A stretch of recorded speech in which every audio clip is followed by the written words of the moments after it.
Gufron, mas kodi inna kaliyama dunia Indonesia kaliyama film Allah. Enggak apa-apa ya Allah. Allah harus tanggung jawab. Nanyakan kepada Rasulullah, ya Rasulullah, al-kuli inna rahmatan Indonesia, mam kuli inna kaliyama film Allah. Oh siap saya kalau tanda tangan Rasulullah sallallahu alaihi wasallam. Bismillahirrahmanirrahim. Assalamualaikum warahmatullahi wabarakatuh. Sahabat muslim yang dirahmati Allah subhanahu wa ta'ala. Berjumpa lagi dengan channel Hazika Wafa. Mudah-mudahan kita senantiasa dalam lindungan Allah subhanahu wa ta'ala, dan dijauhkan dari ajaran-ajaran yang menyimpang, yang dapat membawa kita kepada jalan yang sesat. Pada video kali ini, channel Hazika Wafa kembali akan membahas sebuah video dari Mama Gufron. Dirinya mengatakan telah berbicara dengan Allah subhanahu wa ta'ala, dan telah membuat perjanjian dengan para malaikat. Dalam video tersebut, Mama Gufron tak ragu mengatakan di hadapan ratusan jamaahnya, bahwa dirinya telah dikontak oleh Allah subhanahu wa ta'ala untuk pergi ke daerah Jawa Barat. Lebih lanjut dia mengatakan bahwa Rasulullah, para malaikat dan para wali telah setuju hal tersebut dengan memberikan tanda tangan. Kalau tanda tangan Rasulullah sallallahu alaihi wasallam. Ditanyakan lagi seluruh malaikat, 10 malaikat. Ya malaikat Jibril, maqul inna kaliyama Indonesia, faqul inna rahmatan dunya, wa maqul al kaliyama fil. Tanda tangan para malaikat. Mendengar hal tersebut, para jamaahnya yang hadir tampak tertawa seolah tak percaya dengan apa yang dikatakan oleh Mama Gufron tersebut. Dirinya bahkan mengatakan, orang tidak akan mengerti bahasa yang digunakannya ketika berbicara dengan para malaikat. Apa yang disampaikan Mama Gufron seolah-olah sedang mengajarkan agama Islam kepada para jamaahnya, namun sejatinya apa yang dirinya sampaikan bertentangan dengan apa yang diajarkan oleh Rasulullah Shallallahu Alaihi Wasallam.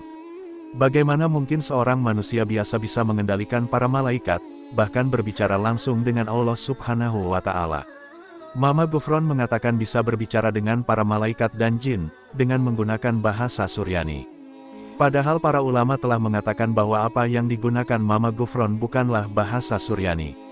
Hal tersebut bahkan disindir sebagai bahasa Sayuri, bukan bahasa Suryani. Makoli wal brokoli, fima bayam wal kangkungi, itu adalah contoh bahasa Sayuri. Sahabat muslim yang dirahmati Allah subhanahu wa ta'ala, Mama Gufron mengaku telah berbicara langsung dengan Allah subhanahu wa ta'ala. Lantas apakah kita sebagai manusia biasa bisa melihat Allah secara langsung? Para ulama sependapat bahwa Allah subhanahu wa ta'ala tidak bisa dilihat secara langsung oleh manusia biasa, bahkan sebuah gunung akan hancur hanya dengan ditampakkan cahaya Allah subhanahu wa ta'ala. Karena Allah maha batin. Kalau kamu mencari Allah nggak tahu, karena Allah maha tersembunyi. Maka agar hambanya tahu, maka Allah tampakkan. Maka lihatlah itu semuanya untuk melihat Allah. Sehingga dikatakan al-batin itu artinya Allah maha sembunyi jika engkau melihat dengan mata kepalamu. Tapi Allah maha zahir kalau engkau melihat dengan mata hatimu, dengan tafakurmu.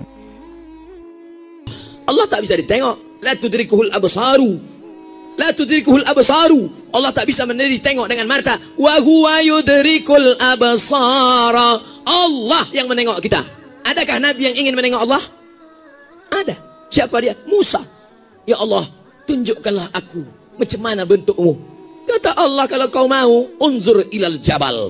Tengok ke bukit itu. Nabi Musa pun memandang ke bukit Tursina. Falamma tajalla rabbuhu lil jabal.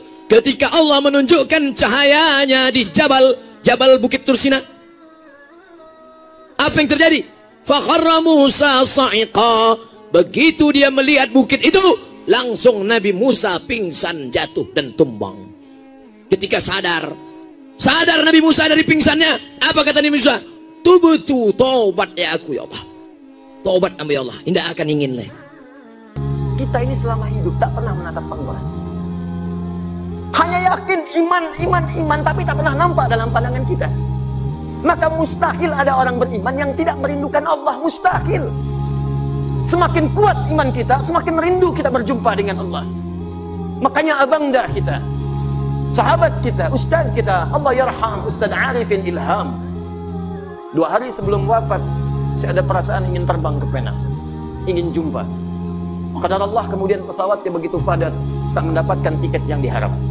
Tiba-tiba dapat berita kemudian wafat. Inna lillahi wa inna ilaihi raji'un. Tapi tidak banyak orang mengetahui sebelum wafat kalimat apa yang dituliskan oleh beliau. Liqa Allah. Kata beliau, sekarang tiba melepas kerinduan berjumpa dengan Allah Subhanahu wa Ta'ala. Tidak ada kerinduan terbesar bagi orang beriman kecuali dua: berjumpa dengan Allah, menatap Rasulullah SAW. Tak pernah kita hidup bersama Rasulullah. Bahkan dalam mimpi jarang kita bermimpi menatap beliau. Tak pernah kita berjumpa. Orang yang mengorbankan tenaganya, fikirannya, bahkan jiwanya untuk umatnya. Azizun alaihi ma'anittum, harisun alaikum bil mu'minina raufur rahim. Ini orang, kata Allah, saking luar biasanya, kalau umatnya memiliki persoalan, dia akan mengatakan, ya Allah, jangan berikan kepadanya, timpakan saja kepada saya supaya dia ringan bebannya. Ya Rabb, kalau sakaratul maut itu begitu sakit, maka timpakan semua sakaratul maut yang akan dirasakan oleh umatku, timpakan sekarang kepadaku supaya mereka tidak merasakannya lagi. Muhammad sallallahu alaihi wasallam. Azizun alaihi ma'anittum, harisun alaikum, begitu peduli dengan kita sampai-sampai bermohon kepada Allah dalam setiap salat malamnya. Begitu sampai ke ayat surga, masukkan umatku ya Rabb, masukkan umatku ya Rabb. Kullu ummati dakhalal jannah, setiap umatku akan masuk surga, kata Nabi, illa man aba, kecuali yang tidak pengen. Muhammad sallallahu alaihi wasallam. Tak pernah hidup dengan beliau di dunia, jarang kita menatap di alam mimpi, maka siapa yang tidak rindu berjumpa dengan Rasulullah sallallahu alaihi wasallam di akhirat? Itu kerinduan. Karena itu pengamal amalan yang pertama ini, begitu kemudian dihisab, langsung wajahnya berbinar-binar gembira, padahal belum masuk ke dalam surganya. Ada yang mengatakan sudah di surga, tapi bukan karena masuk surganya, karena berhasil menatap Allah tanpa hijab yang dia rindukan. Turunlah Quran surah ke-75, namanya surah Al-Qiyamah. Sebelum surga itu dimasuki, terjadi kiamat. Saat hisab berlangsung, muncullah keistimewaan itu. Ayat 22 sampai ayat 23. Perhatikan kalimat Al-Qurannya. Wujuhul yawma idzin nadhirah. Ada orang yang pada saat itu wajahnya berbinar-binar gembira. Ini di hari kiamat ada wajah yang gembira luar biasa, nadhirah, terpancar aura kebahagiaan di wajahnya. Apa yang menyebabkan dia gembira? Padahal dia belum masuk surga. Ila rabbiha nadhirah. Ila rabbiha nadhirah. Karena dia berhasil menatap wajah Rabbnya tanpa hijab sama sekali.